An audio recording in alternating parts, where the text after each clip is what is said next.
Yes, the video of the effigy of the Grenfell Tower on a bonfire was offensive.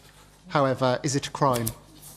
This was the people who shared on social media the burning of a cardboard model of Grenfell Tower with paper people as well, and the police arrested them on suspicion of a public order offence. And the question is what's offensive a crime? Oh, I know in Scotland the police had put up advertisements in the tube encouraging people to turn people in for offensive behaviour online. It seems to me, for example, if you're concerned about knife crime, then maybe one of the things you don't want to do is have your police investigating offensive speech. And one of the things I do see happening in the UK as an outsider that's really quite terrifying to me is that there are increasing restrictions put on people's ability to speak forthrightly, and that the consequence of that restriction and the criminalization of what hypothetically constitutes offensive speech is going to be a cure that's so much more worse than the disease that we can hardly imagine it. It's a dreadful thing to see that happening in the UK. And so, I mean, people say things that are reprehensible all the time, but we can't always agree on what they are.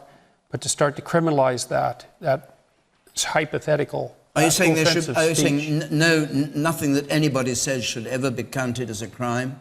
Well, there's incitement to crime. That should be counted as a crime and has been for a very long time in the British common law tradition. But other than that, you should be very careful about what you regulate as speech. Who's going to regulate it? Who's going to define hate? That's the real issue. It's not that there's not hate. There's plenty of it. The question is who defines hate and how is it prosecuted? I'm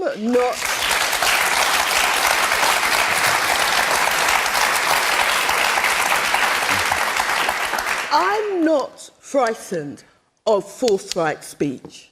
I'm quite a forthright speaker myself. But when you talk about who's going to define hate, you want to see the letters and emails I see day after day and tell me that's not hate. I didn't wait a second. Now, hang on a second. No, John. Okay. Yes. Okay. There was somebody fined under the Communications Act earlier this year because he posed a video on YouTube of a dog doing a kind of Nazi salute, and he shouted in the background, "Gas the Jews." And he was fined, it was a criminal prosecution. Is that right, in your view? I didn't think that was right, no. I think it was a big mistake. I mean, I followed that case fairly carefully, and you don't have to agree that what he did was comical or right, but to prosecute him criminally was a big mistake, and you're going to pay for it in this country. Today, we have to stop there, I think. Diane, briefly, just on that. I would say that type of video with somebody shouting "kill the Jews" is an incitement to racial hatred, and that's a crime. Okay. Please. It's about you. It's really important.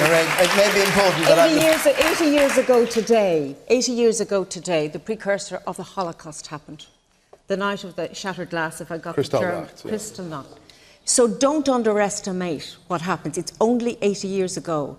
And Jews were marched, their synagogues were burnt down, anti-Semitism was on the rise. This sentiment is happening again across Europe. And all right, well, I just would be really worried that people don't realise that. Yes, but all right, fine. But that begs the question of whether that language should be criminalised, which is what the issue is. I'm not going to let you speak because we've reached the end of our hour. What do you think? I'm really sorry. And it's not. all right, he says it's just a joke. Anyway, we have to stop there. I'm sorry.